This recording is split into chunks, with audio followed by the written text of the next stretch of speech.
Bonjour et bienvenue sur math-sup.fr.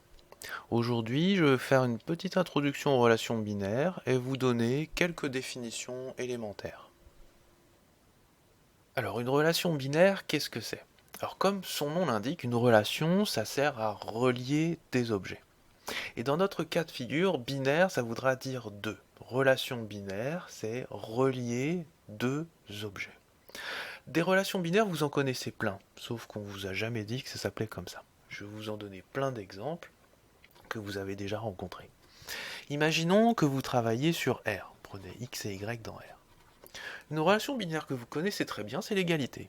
X égale y. Le égal est une relation binaire. Ça relie deux réels si et seulement si ils sont identiques. Une autre relation binaire que vous connaissez bien, c'est x inférieur ou égal à y. Le inférieur ou égal est une relation binaire qui relie x à y si et seulement si x est un nombre plus petit que y. Et puis encore une dernière sur les réels, x strictement plus petit que y est aussi une relation binaire. Alors, c'est vrai aussi dans d'autres espaces.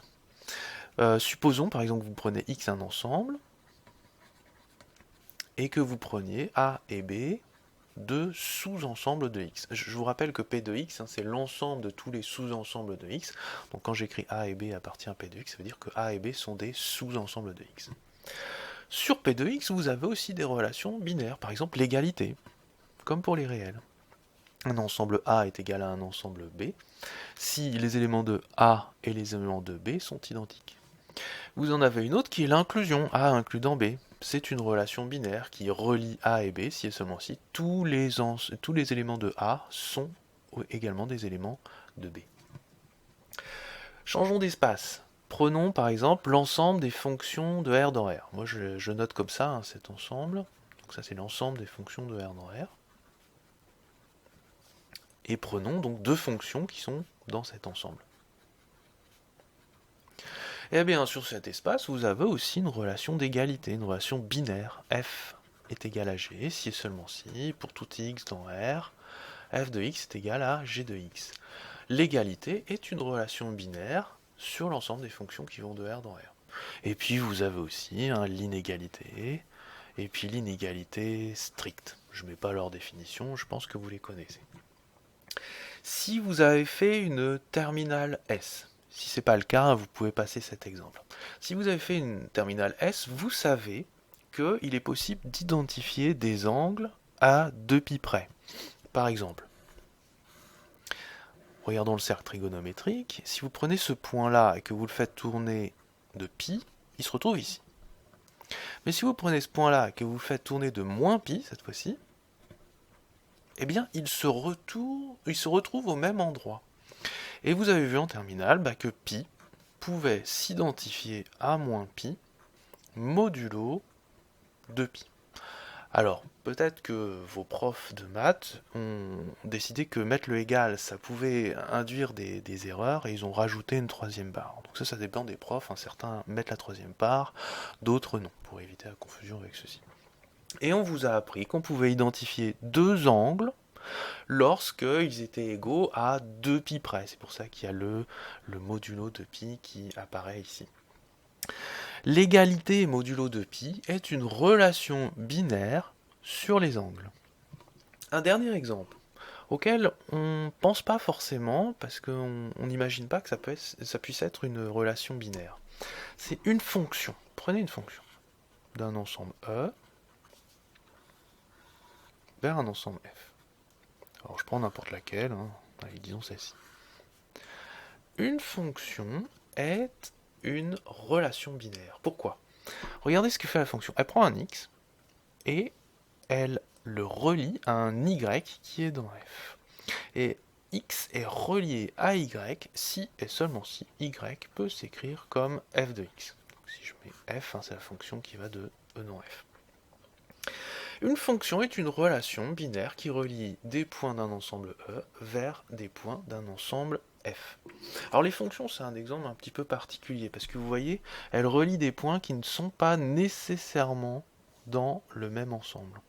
Alors que tous les exemples qu'on a vus avant, c'était des relations binaires sur un même ensemble. Là, je reliais des réels, là, je reliais des sous-ensembles de X, là, je reliais des fonctions qui vont de R dans R, et là, je reliais des angles. Alors, quand on voit tout ça, on se dit, ah oui, ben en fait, finalement, tout ça, ça fait partie un peu d'un même objet. Et puis, quand on regarde un petit peu plus, on se dit, mais il y a quand même des choses qui se ressemblent, hein. Le égal sur les réels, le égal sur les ensembles, le égal sur les fonctions, le égal sur les angles. Bon, c'est vrai que c'est un petit peu différent, c'est pas un vrai égal, on peut pas dire pi égale moins pi. Et pourtant, ceux qui l'ont étudié savent que finalement ça marche pareil, c'est pas trop problématique de dire qu'ils sont égaux. Il y a un truc là, il y a un truc qui se ressemble. Et puis regardez ici là, x plus petit que y, et A inclus dans B, c'est quand même un peu les mêmes objets aussi. Il y a bien une notion de machin plus petit que machin. Il y a peut-être des trucs cachés là. Quand on commence à penser ces choses-là, en fait, on est dans une démarche scientifique qui s'appelle le réductionnisme. On regarde la diversité des situations et on essaye d'en extraire des principes pour en faire une théorie qui surplombe tous les cas de figure, une théorie qui va s'appliquer en fait à tous ces cas de figure. Et comme ça, si on crée un petit théorème sur cette théorie surplombante, ce théorème va pouvoir s'appliquer sans qu'on ait besoin d'étudier chacun des cas de figure. C'est une approche réductionniste. Alors cette approche réductionniste, elle n'est pas vraie qu'en mathématiques, vous la trouvez aussi en physique. Je vous donne un exemple très très bête. Newton. Il s'est rendu compte que quand il faisait tomber un objet par terre, ou quand il regardait la Lune qui tourne autour de la Terre, la Lune, finalement, elle ne fait que tomber.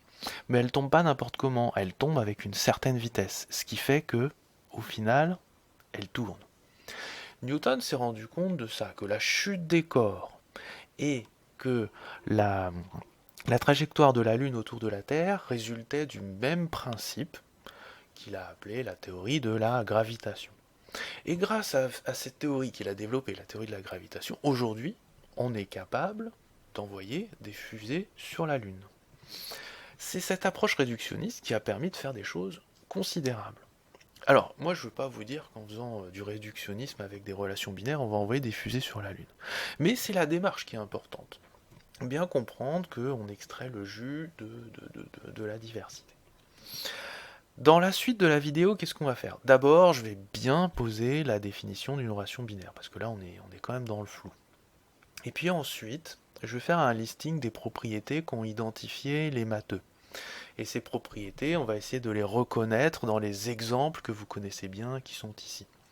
Je ne vais pas faire d'exemples obscurs pour commencer, on va rester sur des choses que vous connaissez bien.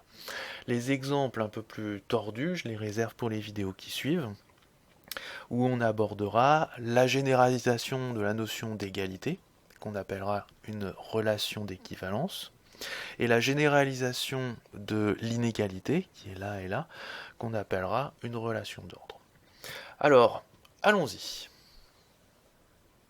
Alors en introduction, on a vu qu'une relation binaire, c'est essentiellement finalement la donnée d'un symbole. Vous avez vu qu'il y avait le symbole égal, le symbole inférieur ou égal, l'inclusion, la congruence. Bon, c'est un petit peu plus compliqué pour les fonctions, mais on se dit qu'on va pouvoir inventer un symbole aussi. Donc, ça doit être un symbole qui relie des éléments. Eh bien, ça va être notre définition intuitive. Je vais la fixer proprement. On se donne deux ensembles, soit grand E et grand F, deux ensembles.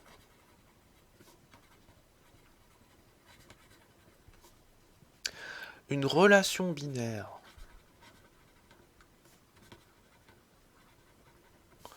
sur E croix F, le produit cartésien E croix F, est la donnée d'un symbole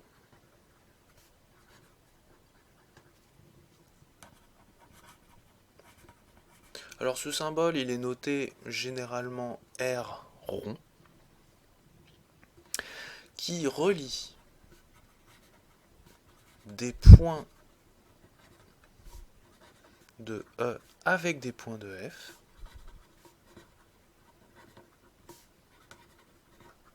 suivant une certaine règle. Maintenant, on va fixer un petit peu notre notation. On note x, r, y lorsque x appartenant à E et y appartenant à F sont reliés.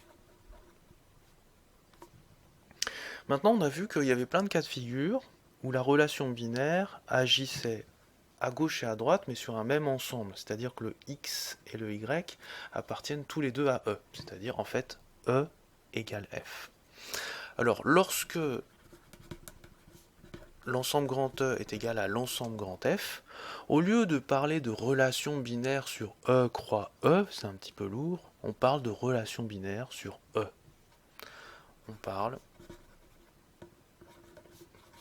de relation binaire sur E, au lieu de E croix E.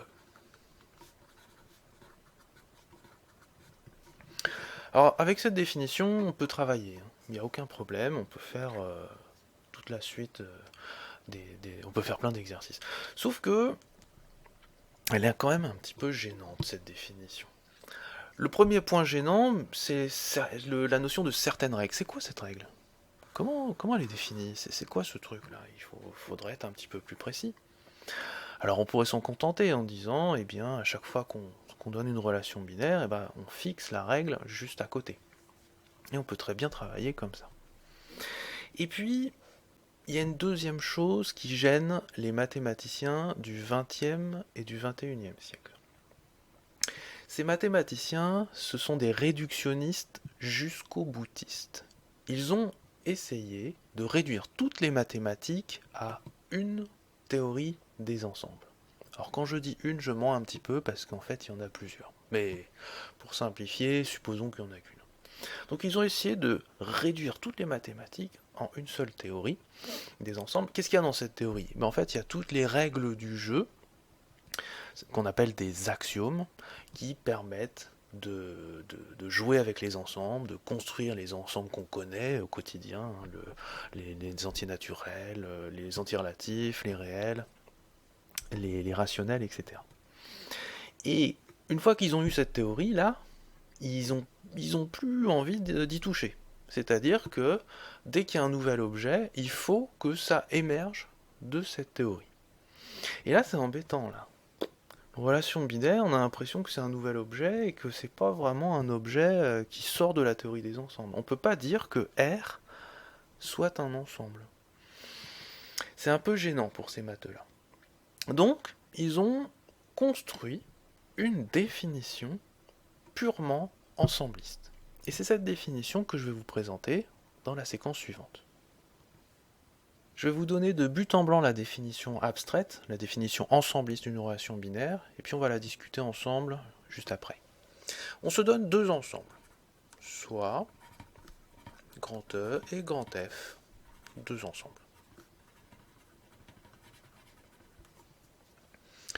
Une relation binaire, que je vais noter R, ça sera le symbole de la relation binaire. Sur E croix F,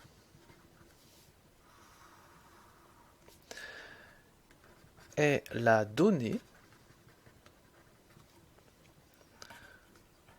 d'un sous-ensemble que je vais noter R droit, à ne pas confondre avec le R rond, d'un sous-ensemble R droit de E croix F. Donc cette fois-ci, une relation binaire, c'est un sous-ensemble de E croix F. Donc on est dans une définition purement ensembliste. On note, c'est là où on va fixer la notation de R rond, on note, quel que soit X dans E, et quel que soit Y dans F, X, R rond Y, si et seulement si, le couple XY est dans R droit. Et puis, comme tout à l'heure, lorsque l'ensemble grand E est égal à l'ensemble grand F, on va parler d'une relation binaire sur grand E. si E égale grand F, on dit que R est une relation binaire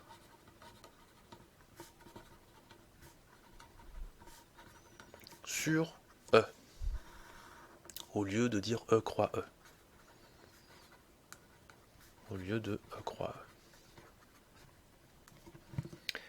Alors vous voyez cette définition, cette fois-ci elle fait vraiment intervenir un ensemble. Et puis on a évacué cette idée de règle. X, R, Y vérifie une certaine règle. La règle en fait, elle sera intrinsèque à l'ensemble R droit. Sauf que moi, la première fois que j'ai vu ça, j'ai rien compris.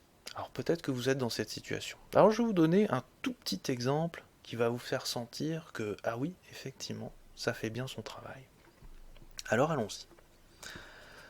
Prenons pour grand E l'ensemble 1, 2, 3. Et grand F, je vais prendre la même chose. Donc E égale F égale 1, 2, 3. L'ensemble croix F, donc ici ça sera l'ensemble E croix E, donc c'est l'ensemble de tous les couples formés avec les éléments 1, 2, 3. Donc vous aurez l'ensemble 1, 1, l'ensemble 1, 2, l'élément 1, 3, puis après 2, 1, 2, 2, bon, etc. Je ne les mets pas tous. Ça, c'est notre ensemble E croix F. R, ça doit être un sous-ensemble de E croix F. Le R droit, ça doit être un sous-ensemble de ce truc-là. Alors on va en examiner un. Imaginons qu'on vous dit que R droit, c'est ceci. C'est 1, 1, 2, 2, 3, 3. Si vous prenez deux éléments de votre ensemble E, qu'est-ce que ça veut dire que le couple XY est dans R droit? Eh bien, si vous regardez 10 secondes, ça veut dire que la première coordonnée est égale à la deuxième coordonnée. Vous voyez? Donc dire que le couple XY est dans R droit, c'est dire que X égale Y. Et on vient de définir de manière purement ensembliste le égal sur l'ensemble 1, 2, 3. Et donc une relation binaire, en particulier le égal, peut être définie de manière purement ensembliste. Alors regardons une autre situation, si ce n'est pas encore bien clair.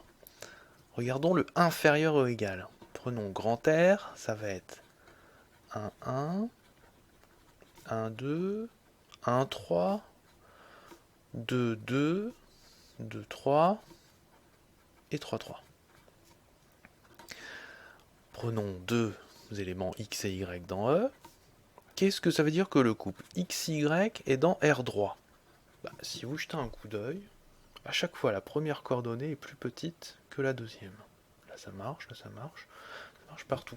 On vient de définir de manière purement ensembliste le X inférieur ou égal à Y dans l'ensemble 1, 2, 3.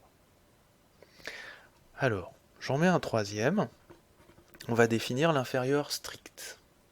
Là, je vous conseille, mettez la vidéo sur pause et essayez de construire l'ensemble R droit qui permet de définir l'inférieur strict.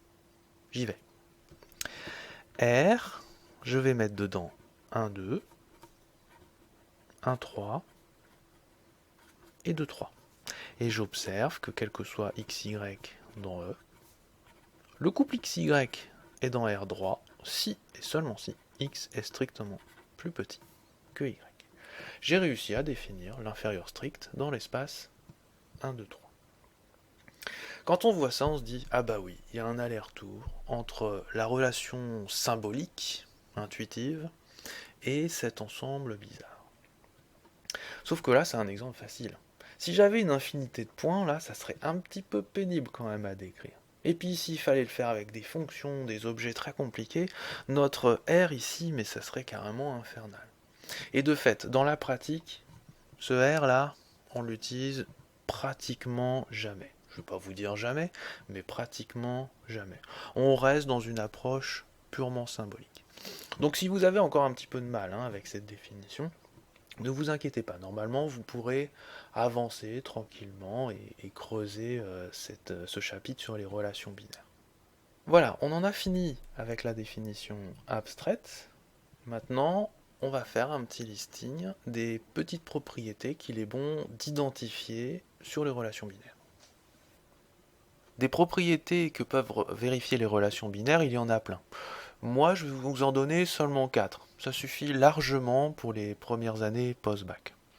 Les relations binaires que l'on va considérer ici seront toujours sur un seul ensemble. Donc R désignera une relation binaire sur un ensemble E. Je ne considérerai pas des relations binaires sur deux ensembles. Je vais vous mettre ici des propriétés que je vais nommer, et puis je vais voir si les relations binaires que l'on connaît bien les vérifient. Donc je vais tester le égal, le inférieur ou égal, l'inférieur strict sur les réels, et puis je vais tester aussi l'inclusion sur l'ensemble de tous les sous-ensembles de n. n, je vous rappelle, c'est l'ensemble des entiers naturels. Et P de n, c'est l'ensemble de tous les sous-ensembles de n. Alors, allons-y. On dit que R est réflexive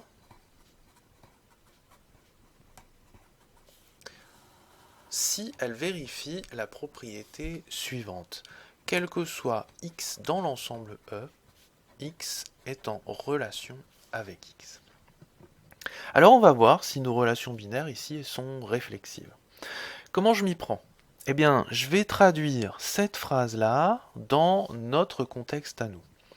Par exemple, pour le égal sur R, je vais remplacer E par R et la relation binaire R rond par égal. Et puis je vais voir si la propriété que j'ai trouvée est vraie ou pas. Allons-y, je remplace E par R pour tout x appartenant à R et le R rond par égal, x égale x. Est-ce que cette phrase est vraie? Ben oui, un nombre est égal à lui-même. Ça c'est vrai. Donc, la relation binaire égale est réflexive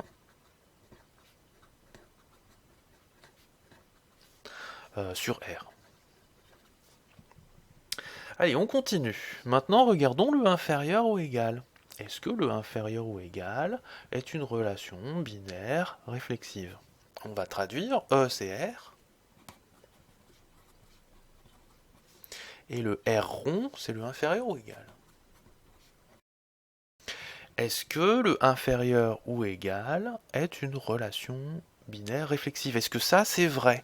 La réponse est oui, c'est vrai. Un nombre est toujours inférieur ou égal à lui-même. C'est vrai. Donc, le inférieur ou égal est réflexive.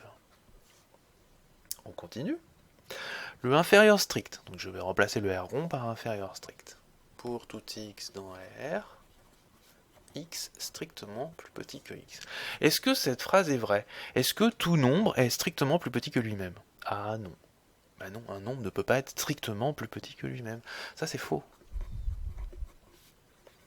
Donc, le inférieur strict sur R n'est pas une relation binaire réflexive. N'est pas réflexive. Le dernier cas de figure maintenant. E, ici, c'est P de n. P de n, c'est des sous-ensembles de n. Bon, moi, à la place de mettre des petits x, comme je travaille avec des sous-ensembles, bah, je vais mettre plutôt des grosses lettres. Je vais mettre des gros A. Donc les petits x, je vais les remplacer par des A. Pour tout A appartenant à P de n. Et je regarde l'inclusion. Donc je vais remplacer le R rond par inclus. Et le x par A. Donc ça fait A inclus dans A. Est-ce que cette phrase est vraie? Est-ce que tout sous-ensemble de n est inclus dans lui-même? Bah oui. Oui. A est toujours inclus dans lui-même, c'est vrai.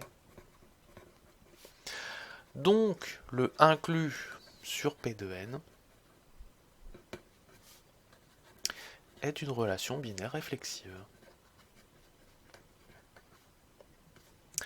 Alors vous avez vu ma démarche, hein. J'ai pris ma phrase ici et je l'ai transcrite systématiquement dans mon contexte à moi. Donc dans les trois premiers cas de figure, je travaille avec R, donc j'ai remplacé E par R, et puis à chaque fois, j'ai remplacé le symbole R rond par celui qui m'intéresse. Et j'ai vérifié si la propriété fonctionne. Puis pareil ici, hein, j'ai remplacé le E par P de N. Là, pour des raisons purement esthétiques, je préfère mettre des grosses lettres quand je travaille avec des ensembles, mais vous n'êtes pas du tout obligé, hein. Et puis j'ai remplacé le symbole R rond par inclus et j'ai vérifié ceci. C'est ce que je vais faire par la suite. Donc vous pouvez essayer de le faire par vous-même et puis de répondre à la question est-ce que la propriété est vérifiée ou pas par les relations binaires que j'ai introduites. Alors, une autre propriété. R est symétrique si elle vérifie la propriété suivante. À chaque fois que je prends deux éléments de x et y, si x est en relation avec y, alors y est en relation avec x.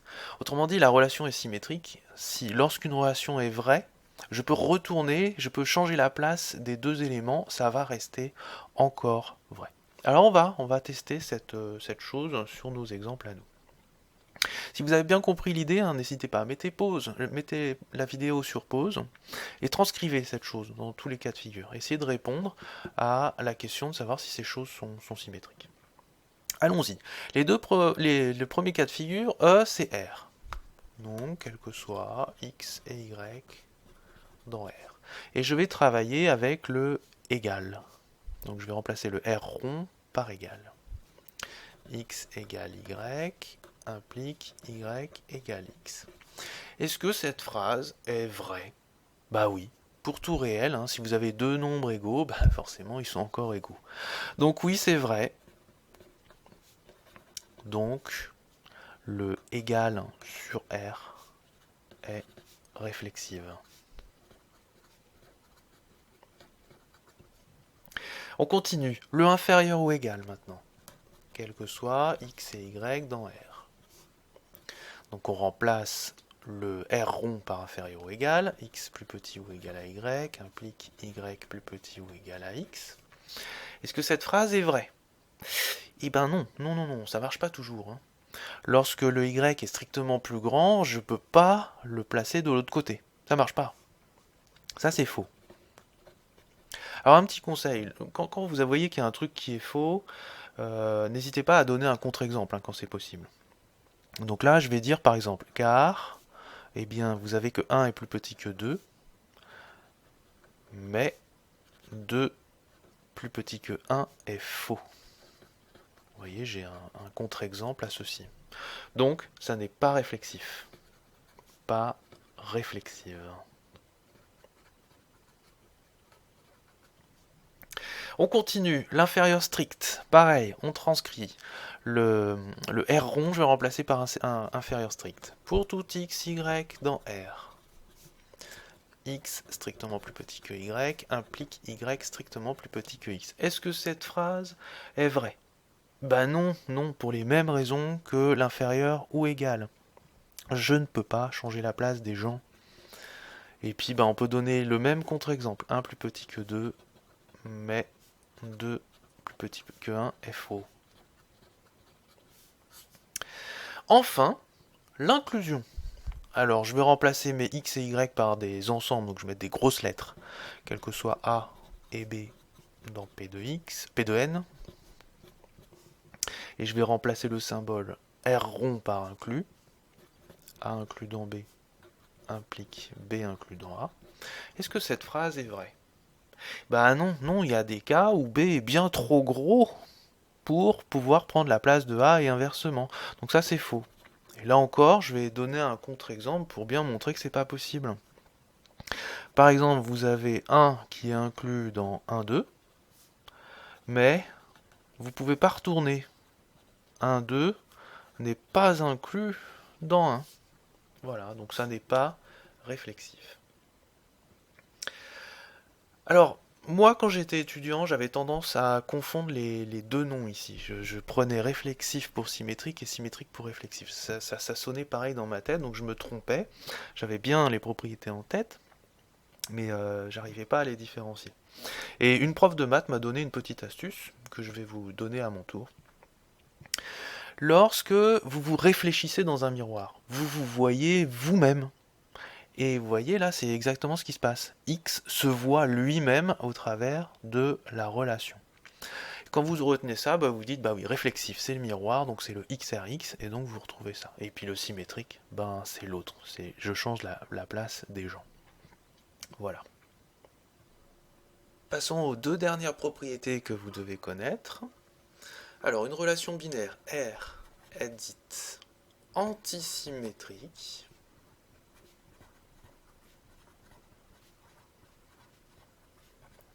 si elle vérifie la propriété suivante. À chaque fois que vous prenez deux éléments de E, pour tout x et y dans E, si vous avez x en relation avec y et y en relation avec x, vous devez obligatoirement avoir x est égal à y. Alors maintenant, je vais aller un petit peu plus vite, parce que je pense que cette histoire de traduction de propriété, vous avez compris. Donc je vais aller très vite, et puis je vais vous dire à chaque fois si oui ou non la relation binaire que l'on considère est antisymétrique. Je traduis pour le égal sur R. Pour tout x et y dans R, x égale y et y égale x implique x est égal à y. Est-ce que cette phrase est vraie? Eh bien oui, elle est trivialement vraie puisque vous avez x est égal à y. Vrai. Donc, égal sur R est antisymétrique.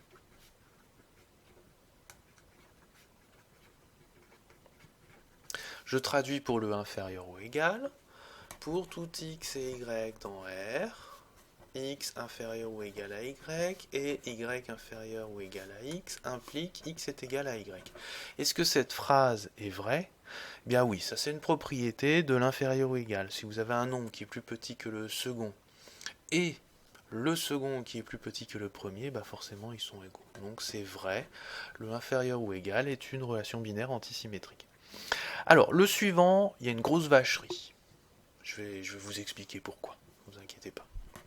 Pareil, on traduit pour tout x et y dans R. X strictement plus petit que y et y plus petit que x implique x égale y. Alors ce truc là, c'est vrai ou faux? Alors là, d'emblée, vous voyez un souci ici. Parce qu'on ne peut pas avoir un nombre strictement plus petit que le deuxième, et le deuxième strictement plus petit que le premier. Et ce truc-là va jamais arriver. Alors on a envie de dire, ah c'est faux en fait, ce truc ça va pas être antisymétrique. Eh bien si c'est vrai. Rappelez-vous, lorsque vous avez défini la relation P implique Q, vous avez fait des tableaux de vérité. Et on vous avait dit que faux implique faux, c'est une relation vraie, et faux implique vrai est une relation vraie. Cette chose est toujours fausse, donc elle peut impliquer n'importe quoi, l'implication sera vraie. Donc la phrase qui est ici est vraie, et donc l'inférieur strict est antisymétrique.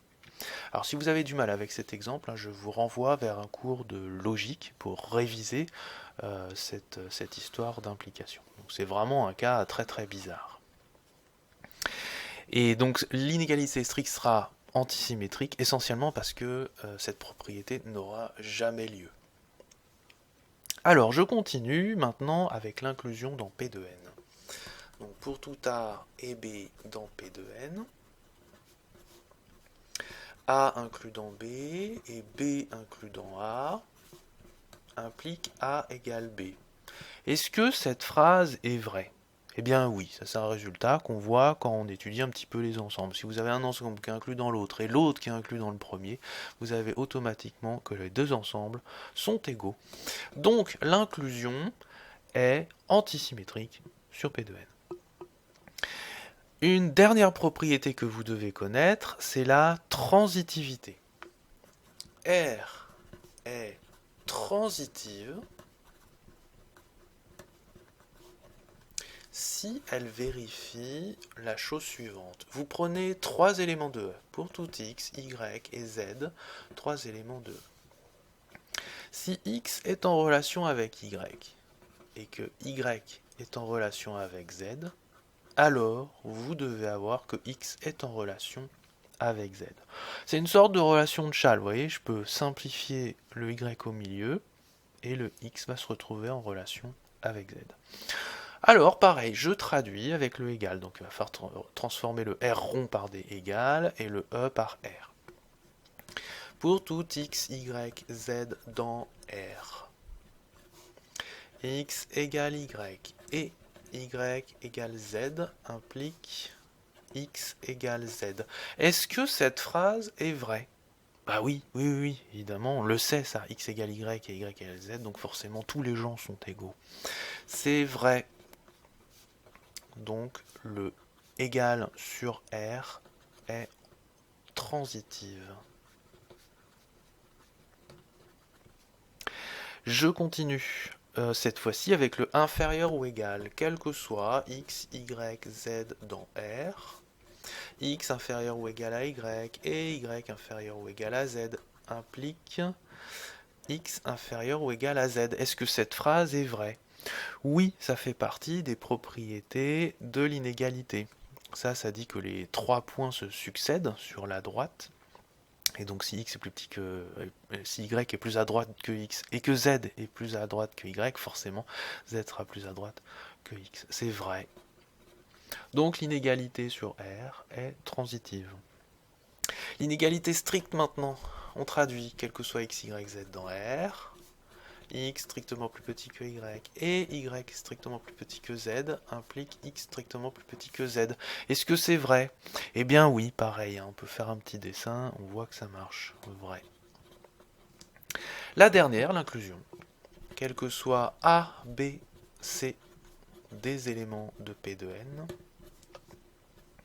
A includant B et B includant C, est-ce que ça implique que A est inclus dans C? Eh bien oui, c'est une chose que vous avez certainement vue lorsque vous avez étudié les inclusions d'ensemble. Ceci est vrai. L'inclusion sur les ensembles est une relation transitive. Et on en a fini avec nos quatre propriétés. Dans cette vidéo, qu'est-ce que vous avez appris? D'abord, vous avez appris une démarche scientifique qui s'appelle le réductionnisme. On part de situations très diverses et puis on essaye d'en trouver des principes qui s'appliquent partout. C'est ce qu'on a fait avec les relations binaires. Cette démarche scientifique a été très loin en mathématiques. Une des plus abouties, c'est celle qui a conduit à la théorie des ensembles. Mais ça remonte à bien longtemps avant. Euclide déjà a essayé de réduire toute la géométrie à un certain nombre de principes, qu'on appelle aujourd'hui les axiomes de la géométrie euclidienne. Vous avez vu aussi une définition abstraite qui tentait justement de s'inscrire dans la théorie des ensembles, pour éviter de devoir modifier la théorie des ensembles pour faire rentrer un nouvel objet. Et bien souvent dans les livres, cette définition, elle n'est pas vraiment expliquée. On ne vous explique pas pourquoi on la pose comme ça, quelle est la démarche. Donc moi j'ai essayé de faire ce travail pour vous. Donc j'espère vraiment que la définition ne vous intimidera pas trop. Et puis vous l'avez vu dans les propriétés qu'on a vues dans la suite, la définition elle ne sert pas vraiment en fait, c'est surtout l'approche des symboles qui joue un rôle. Une autre chose que j'ai essayé de bien vous mettre en avant, c'est cette méthodologie qui consiste à traduire systématiquement une propriété dans un contexte qui vous intéresse vous. Alors ça a pu vous paraître un peu lourdingue à chaque fois de transcrire, c'est quand même un peu lourd, surtout avec des objets qu'on connaît bien. Mais par contre, quand on a des objets un peu compliqués, des fois on voit rien. Et ça vaut le coup de bien traduire, de tout mettre sur le papier. Et ça permet souvent d'avancer, de trouver des idées pour résoudre des problèmes. Une dernière chose, le réductionnisme, ça n'est pas qu'une approche scientifique, c'est aussi une approche philosophique. Certains individus pensent que l'on peut réduire toute la réalité à un certain nombre de principes. Moi, je pense que c'est une approche un petit peu critiquable, mais j'ai pas le temps de développer mes arguments ici. Peut-être un jour je le ferai sur mon site internet. Voilà, j'espère que cette vidéo vous aura bien aidé à bien comprendre cet objet de relation binaire. Et puis je vous dis à bientôt pour la suite sur ce sujet.